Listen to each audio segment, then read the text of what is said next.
Es un placer, estimados oyentes de la revista Radial, recibirlos una vez más. Niños separados de sus padres, ¿qué significa la marcha atrás de Donald Trump con la separación de familias migrantes? Además, vamos a comentar un fuerte mensaje de un padre a su hija pro aborto, mientras la sociedad argentina está a la espera de lo que suceda con el proyecto de despenalización del aborto, que ya tiene media sanción. Vamos a referirnos también a los criterios de opinión de llamada de medianoche, cada vez que Israel es foco de cuestionamientos en asuntos políticos y sociales.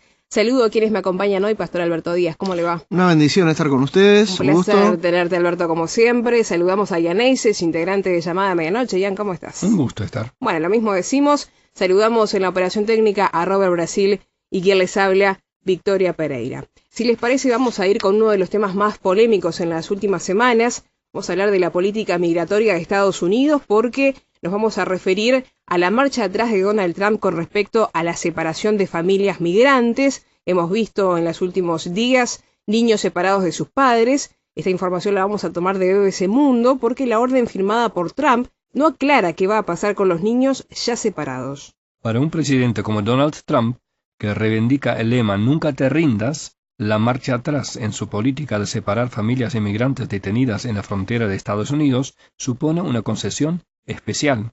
Arrinconado políticamente por la indignación generalizada que causó el apartamiento forzoso de miles de padres e hijos, Trump firmó el miércoles 20 una orden ejecutiva para acabar con ese proceder que hasta un día antes calificaba como inevitable. Se trata de mantener a las familias juntas mientras nos aseguramos de tener una frontera fuerte, sostuvo el mandatario al anunciar la decisión en la Casa Blanca.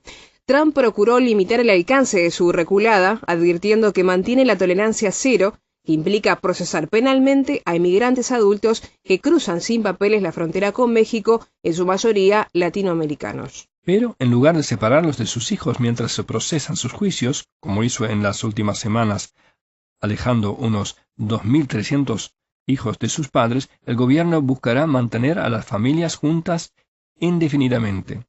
El cambio ocurre ante un creciente clamor por imágenes y audios de niños llorando durante arrestos fronterizos o en centros de detención, con cuestionamientos políticos o morales desde el exterior y nacionales, incluso de aliados de Trump.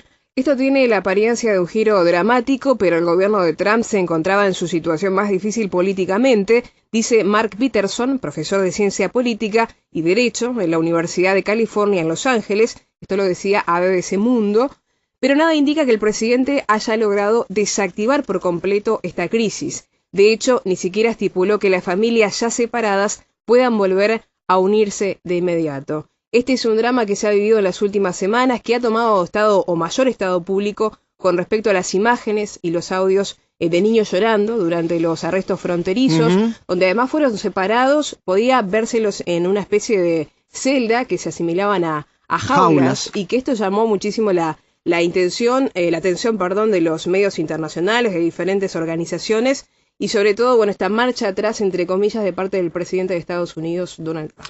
Cosa que uno como cristiano celebra. Es buena esta noticia de rectificación.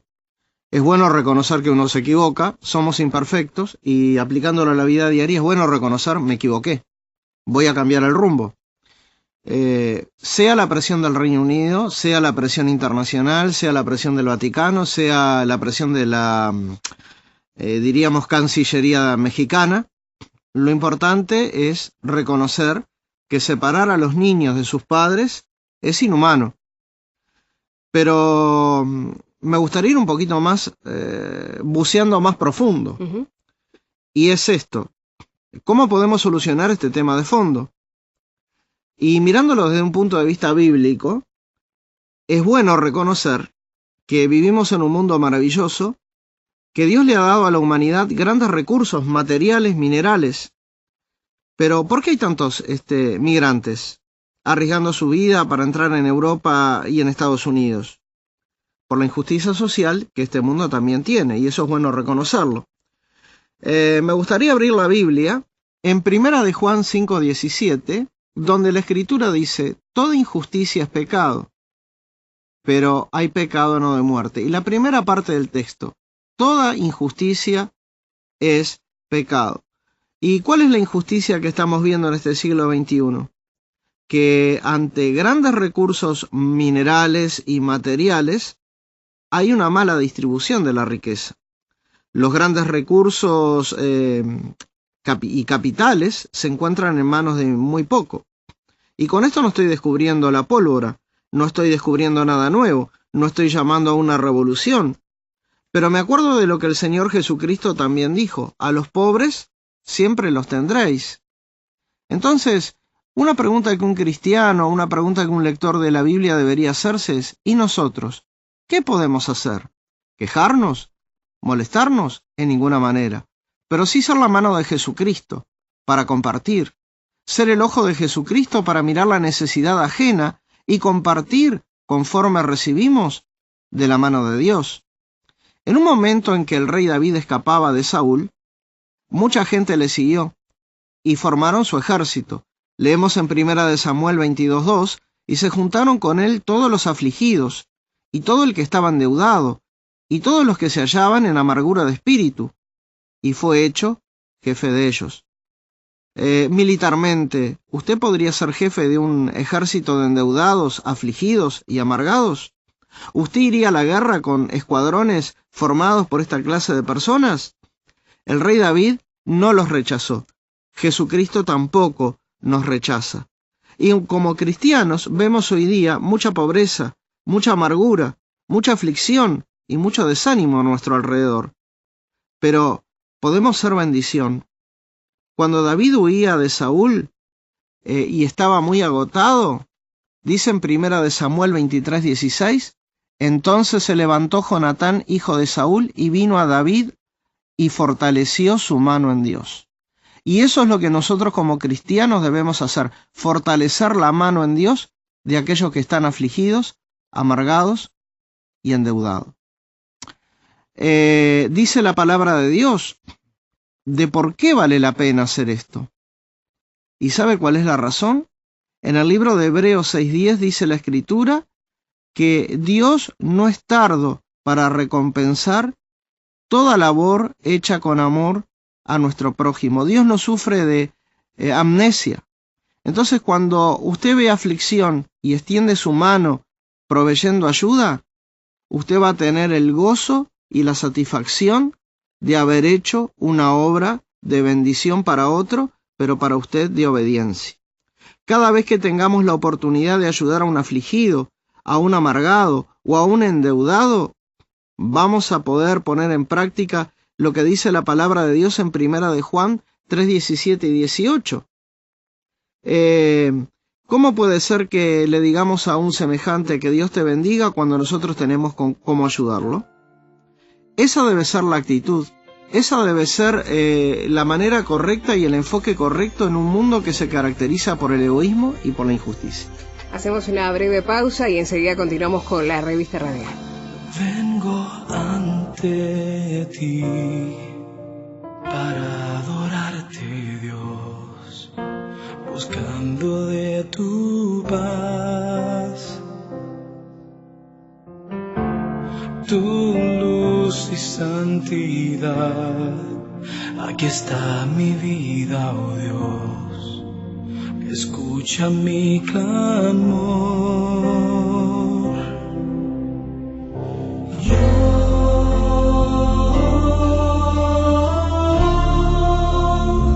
Quiero tu rostro ver, tu abrazo sentir como un bebé. En tus brazos, Dios, donde seguro estoy, y la tristeza allí se va, la tristeza allí se va. Continuamos adelante en la revista radial. Nos vamos a referir al fuerte mensaje de un padre a su hija pro aborto, donde, como ustedes saben, desde hace varios meses Argentina se debate entre sí al aborto y no al aborto. Recordar que esto aún está pendiente de una aprobación en el Senado, una aprobación definitiva. Hay que recordar entonces que el debate sobre el aborto legal en Argentina está generando diferentes posiciones y está dividiendo a quienes están a favor de que se promulgue el proyecto de ley, de quienes esperan que el Senado falle en contra de la medida que ya tiene media sanción en el Congreso. Esta información la vamos a tomar de Radio Mitre de Argentina porque dentro de esta grieta que hoy divide a los argentinos, Marcelo Sabatini se encuentra parado del lado de los que están en contra de legalizar el aborto y su experiencia personal lo convierte en una voz autorizada para dar una opinión que fundamente su posición. Le escribió la siguiente carta a su hija Agustina, que se encuentra a favor de legalizar la interrupción del embarazo. Hace 15 años, o un poco más, me enteré que habías sido engendrada. No fuiste planeada. No te buscamos. No fuiste producto de una pareja constituida con un proyecto firme. Al principio me dio miedo. Y después otras cosas que prefiero no decir, comienza la carta. Tanto tu madre como yo decidimos seguir adelante con tu vida, a pesar de las dudas. Quizás hubiera sido más fácil quitarte con un aborto y prescindir de una gran responsabilidad, siendo yo un adolescente, no tan adolescente, pero muy tonto, si hubiese existido la posibilidad de borrarte en un hospital público de manera legal y gratuita, yo no sé qué hubiese decidido. O tu madre en primer lugar, explica Marcelo respecto de los interrogantes que tuvo con su actual mujer cuando ambos se enteraron que serían padres. La cuestión es que seguimos adelante con tu vida y fue el acierto más grande de mi vida. No fue fácil, pero hice lo mejor que pude y te amé desde el primer momento. Hoy solo deseo que seas una persona de bien, y aunque el pañuelo que llevas puesto no coincide con mis pensamientos, no obstante te amo y te respeto, explica el hombre que decidió borrar su publicación de Facebook ya que su mensaje solamente le causó un distanciamiento mayor con su hija.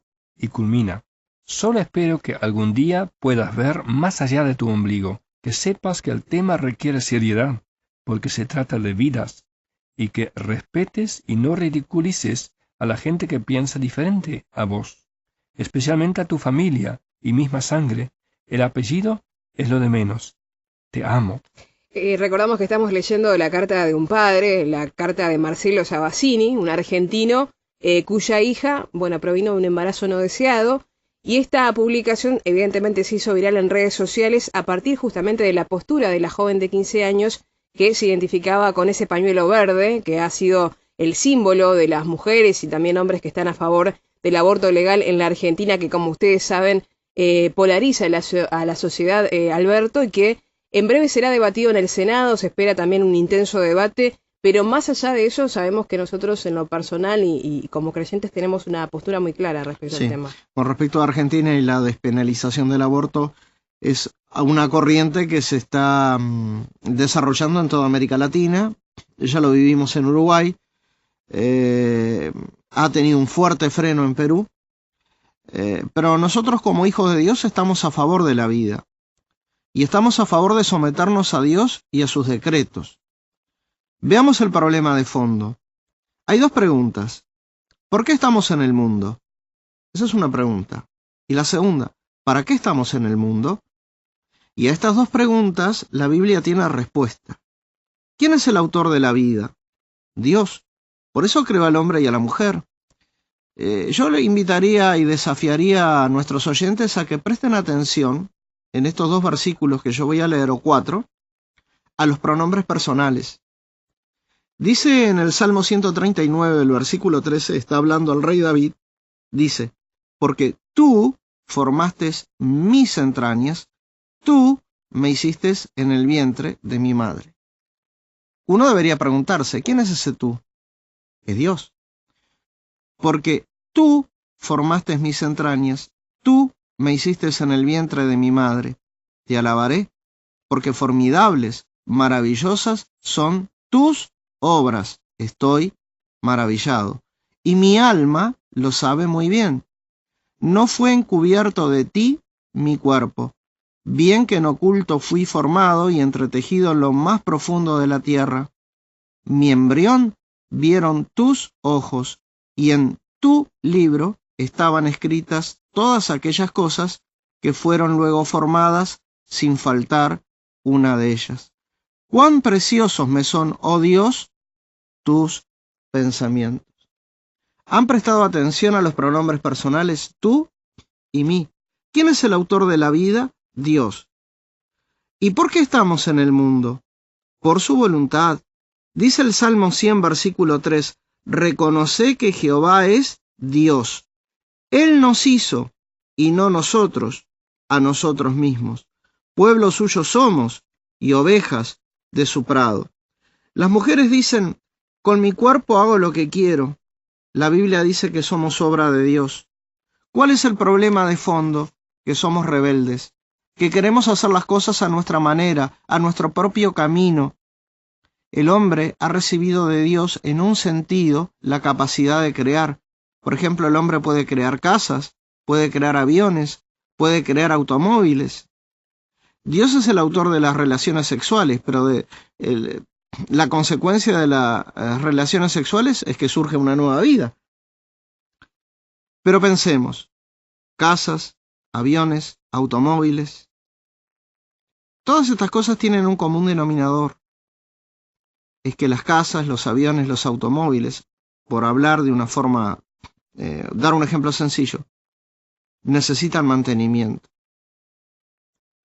Al crear nos damos cuenta que todo lo que nosotros creamos necesita mantenimiento.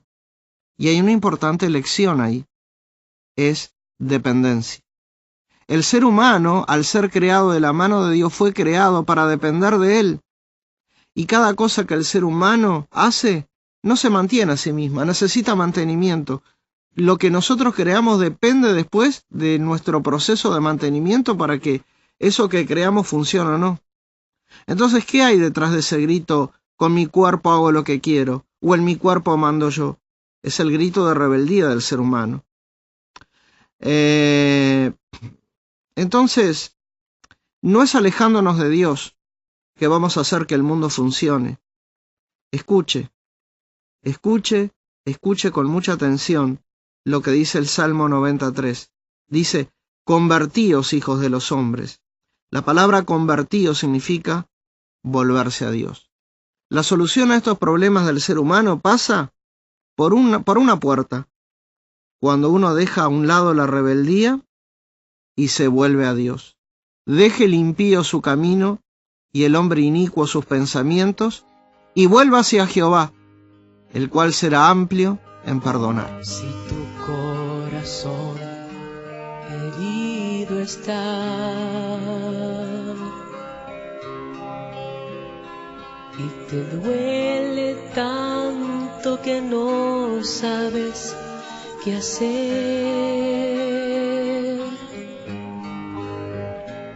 y tú crees que eres el único que se ha sentido así, hay uno que herido fue aún más que tú. Él murió en aquella cruz, murió por ti, por mí. Su amor hacia la humanidad no se puede concebir. Continuamos en la revista radial. Nos vamos a referir a los criterios de opinión de Llamada de Medianoche, cada vez que Israel es foco de cuestionamientos en asuntos políticos y sociales, y vamos a hablar del énfasis que hace Llamada de Medianoche, si te parece, Jan, con respecto a Israel. Quizás sería bueno ir un poco a la historia de Llamada de Medianoche. Llamada de Medianoche fue fundada en 1955, solo o apenas 10 años después del genocidio más grande en número y más aterrador en cuanto a su planificación sistemática que se ha visto en la historia de la humanidad. Solo 3 años después de la fundación del Estado de Israel, la Europa supuestamente cristiana cargaba con una enorme culpa frente al pueblo judío, y en ese tiempo, en ese ambiente, fue fundada Llamada Medianoche en Suiza, centro de Europa. La reaparición de Israel como Estado soberano después de 2000 años de exilio y enseguida después de su hora más negra fue un milagro que realmente abrió los ojos a muchos cristianos, y Bim Malgo, el fundador de Llamada de Medianoche, fue instrumento en un mover de Dios que produjo arrepentimiento y retorno al llamado cristiano con respecto a Israel. El apóstol Pablo explica en el capítulo 11 de la carta a los Romanos que la dispersión de Israel fue consecuencia de su desobediencia a Dios como pueblo. Dios usó aquella ocasión de la dispersión para mostrar un plan que estuvo en su corazón desde antes de la fundación del mundo. Él puso la iglesia en el mundo, un pueblo que en realidad no es un pueblo, porque se compone de personas de todas las razas y etnias y pueblos, un pueblo extraño.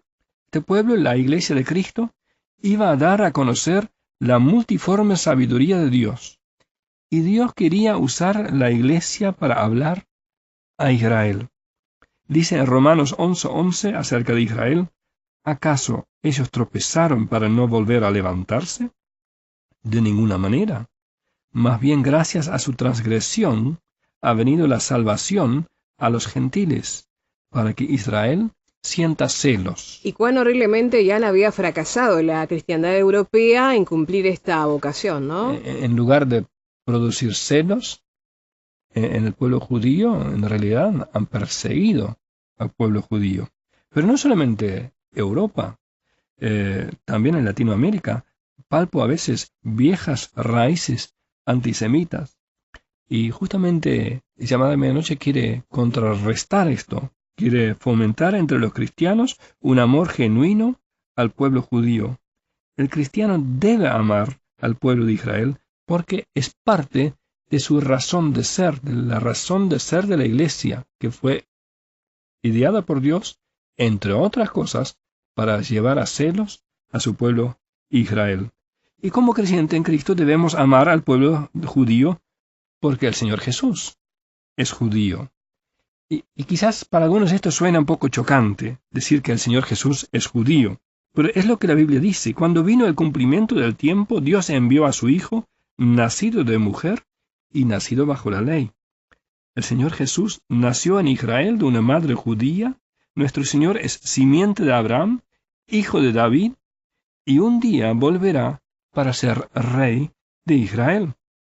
Romanos 15, versículo 8 dice, pues os digo que Cristo Jesús vino a ser siervo de la circuncisión para mostrar la verdad de Dios, para confirmar las promesas hechas a los padres y para que los gentiles glorifiquen a Dios por su misericordia. Y en tercer lugar, amamos a Israel porque Dios ama a Israel. Es un deber cristiano orar por la paz en Israel. En el Salmo 122, versículo 6, leemos, pedid por la paz de Jerusalén, sean prosperados los que te aman. Y Isaías 62, versículos 6 y 7 dicen, sobre tus muros, oh Jerusalén, he puesto guardas. Todo el día y toda la noche no callarán jamás. Los que os acordáis de Jehová, no reposéis ni le deis tregua, hasta que restablezca a Jerusalén y la ponga por alabanza en la tierra. Así como Dios ama a Israel y no cansa hasta ver cumplirse su propósito, así también Dios te ama a ti y quiere cumplir su propósito en y a través de tu vida. Amamos a Israel, amamos al pueblo judío, pero esto no quiere decir que aprobamos todo lo que Israel haga o lo que una persona individual pueda hacer. Nosotros tampoco somos ciegos a errores que comete la política israelí. Lo que no hacemos, cuando vemos errores, es cantar en el coro de los que quieren dañar o destruir a Israel. Entonces, Ian, ¿estás hablando de los palestinos y de los árabes? Tengamos cuidado, no son los palestinos ni los árabes.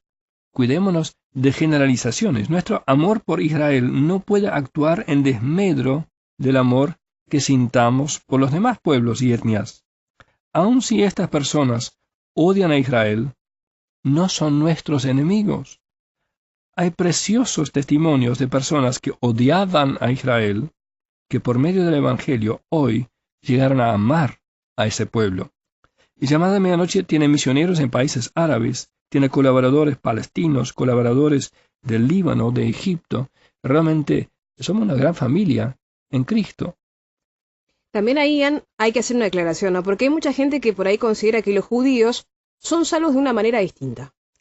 Sí, esta es una cosa que varias veces nos han acusado de enseñar esto. Llamada de Medianoche nunca enseñó, y tampoco la Biblia enseña, que haya otro camino de salvación para los judíos que para los gentiles.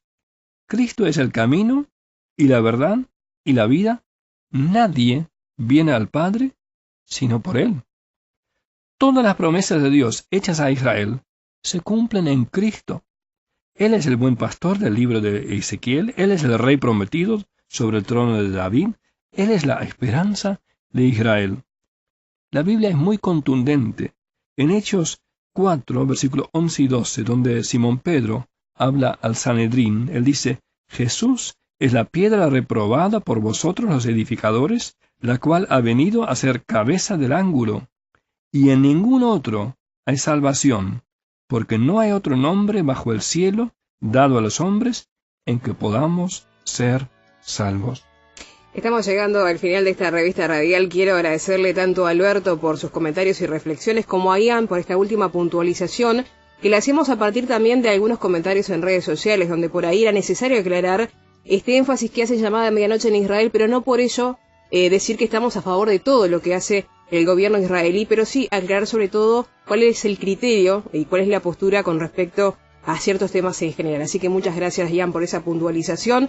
También a ustedes por la sintonía, invitarlos a comunicarse con nosotros. Lo pueden hacer por WhatsApp al más 598